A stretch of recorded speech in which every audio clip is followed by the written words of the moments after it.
जो अस्थायी दिव्यांगता का कारक भी बनती है, इसके उन्मूलन की दिशा में उठाए गए कदमों को एक बार फिर से 1 से 5 वर्ष तक के बच्चों के लिए इस अभियान का शुभारंभ आज यहां पर कर रहे हैं। यद्यपि उत्तर प्रदेश ने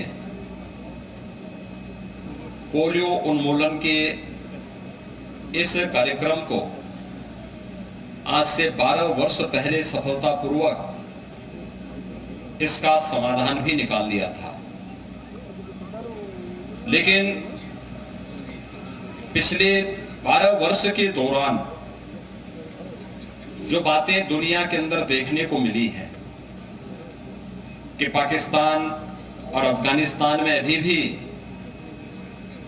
पोलियो से जुड़े हुए मामले देखने को मिले हैं और बीमारी संक्रामक होने के नाते यह इसका खतरा लगातार बना रह सकता है। इसलिए जब तक कि पूरी दुनिया से इसका पूरी तरह उन्मूलन नहीं हो जाता है, तब तक इस सतर्कता के लिए हमें न केवल वर्तमान को बल्कि भावी पीढ़ी को भी बचाने की दिशा में एक सार्थक प्रयास करना होगा और पल्स पोलियो अभियान उसी का हिस्सा है।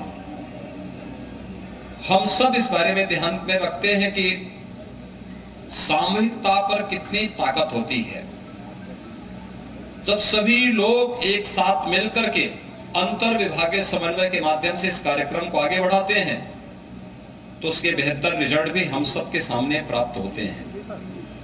और वर्तमान में हम इस बात को आसानी से जान सकते हैं कि प्रधानमंत्री मोदी जी के नेतृत्व में भारत का कोविड प्रबंधन दुनिया के अंदर सराहा गया। इस महामारी से दुनिया के अंदर लाखों लोगों की मौतें हुई।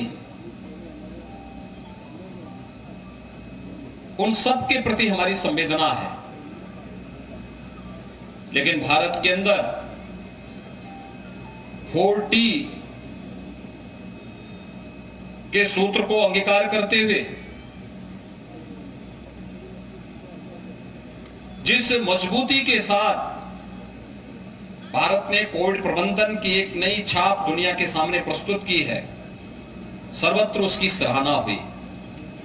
और भारत के कोविड प्रबंधन को जब राज्य के अंदर हमने लागू किया, तो आज उत्तर प्रदेश कोरोना प्रबंधन में देश के अंदर अग्रणी स्थान रखता है। सर्वाधिक टेस्ट, सर्वाधिक वैक्सीन की डोजेज, कोरोना के उपचार के लिए उत्तर प्रदेश जैसे राज्य में, जिस राज्य के बारे में कहा जाता था कि यहां का पुअर हेल्थ इंफ्रास्ट्रक्चर है, उस उत्तर प्रदेश ने देश के सामने यह साबित किया है कि नहीं, हम किसी भी मामले में कमजोर नहीं हैं, बल्कि हमारे पास सर्वाधिक बेड्स मौजूद हैं, सर्वाधिक सुविधाएं कोरोना से के उपचार के लिए भी मौजूद हैं। और आज मैं कह सकता हूं, जब इस देश के अंदर कोरोना आया था और उत्तर प्रदेश के अंदर पहला मामला देखने को मिला था, तब हमारे पास कोरोना की RT-PCR की टेस्ट करने की कोई सुविधा नहीं थी। आज उत्तर प्रदेश के हर एक जनपद में हमारे पास RT-PCR का टेस्ट करने के लिए लैब्स मौजूद हैं। और यही नहीं, गोरखपुर में भी 3-3 जगह हमारे पास टेस्ट करने की सुविधा है। इसके साथ साथ 4 लाख टेस्ट करने की क्षमता आज के दिन पर प्रतिदिन उत्तर प्रदेश के अंदर मौजूद है। यानी मार्च 2020 में हमारे पास एक भी टेस्ट करने की क्षमता नहीं थी, लेकिन उत्तरोत्तर इसमें हम लोगों ने प्रगति की और आज के दिन पर 4 लाख टेस्ट प्रतिदिन करने की क्षमता अकेले उत्तर प्रदेश देश के अंदर रखता है। सर्वाधिक बेड्स हमारे पास मौजूद हैं। जब हम लोगों ने उत्तर प्रदेश के अंदर कोविड प्रबंधन के कार्य को आगे बढ़ाया। 36 जिले हमारे ऐसे थे जहां पर एक भी वेंटिलेटर हमारे पास नहीं था। आज सभी 75 जनपदों में हमारे पास पर्याप्त मात्रा में कोरोना के उपचार के लिए बेड्स मौजूद हैं और सभी 75 जनपदों में वेंटिलेटर और आईसीयू बेड्स भी हमारे पास मौजूद हैं। ट्रेन मैन पावर भी हमारे पास है। कोरोना प्रबंधन उत्तर प्रदेश का देश के अंदर सराहा गया। कारण था उत्तर प्रदेश की टीम ने जिस प्रतिबद्धता के साथ कार्य किया, उसके परिणाम भी सर्वत्र देखने को मिले। हेल्थ वर्कर्स हैं, कोरोना वॉरियर्स हैं, एएनएम हैं, आशा वर्कर, आंगनवाड़ी, राजस्व के कर्मियों ने, पुलिस विभाग के कर्मियों ने, सभी ने मिलकर के अपने अपने क्षेत्र में बेहतर करने का प्रयास किया। हमारी निगरानी समितियों ने, लोग मुझसे पूछते थे कोरोना से कैसे बचाएंगे, तो कोरोना के उपचार के लिए प्रधानमंत्री मोदी जी का मार्गदर्शन तो हमारे सामने था ही, लेकिन हम उससे पहले पूर्वी उत्तर प्रदेश, गोरखपुर समेत पूर्वी उत्तर प्रदेश में कभी बच्चों की काल बन चुकी बीमारी इंसेफ्लाइटिस का हम लोगों ने सफलतापूर्वक समाधान निकाला था। जो बीमारी 40 वर्षों में 50,000 से अधिक मासूम बच्चों को इस क्षेत्र में निगलने के लिए जिम्मेदार मानी जाती थी, उस बीमारी का उपचार मात्र 4 वर्ष के अंदर हम लोगों ने न केवल उपचार उसका निकाला, बल्कि आज इंसेफ्लाइटिस के संपूर्ण उन्मूलन की दिशा में सरकार के कदम आगे बढ़ चुके हैं। आप सोचिए कि 40 वर्षों में पूर्वी उत्तर प्रदेश के 50,000 मासूम इस बीमारी की चपेट में आए थे और वे असमय काल कल्पित हुए, लेकिन आज इंसेफ्लाइटिस से होने वाली मौत के आंकड़ों को 95% से अधिक हम लोगों ने नियंत्रित कर दिया है और आने वाले समय में और भी अच्छे ढंग से हम संपूर्ण उन्मूलन की दिशा में, इंसेफ्लाइटिस के संपूर्ण उन्मूलन की दिशा में कदम बढ़ाने की ओर हम लोग अग्रसर हैं। यह अंतर विभागीय समन्वय की ताकत है और पल्स पोलियो के लिए भी इस अंतर विभागीय समन्वय की आवश्यकता हम सब महसूस करते हैं। आपने देखा होगा कोरोना का एक मामला दुनिया के अंदर कहीं एक देश में निकला और धीरे धीरे करके उसका फैलाव होता गया, पूरी दुनिया को अपनी चपेट में ले लिया।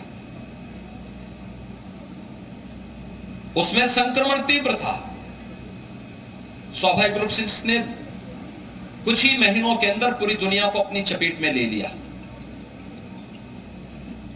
पोलियो भी एक संक्रामक बीमारी है और बच्चों को खासतौर पर अस्थायी अपंगता की ओर लेके जाता है।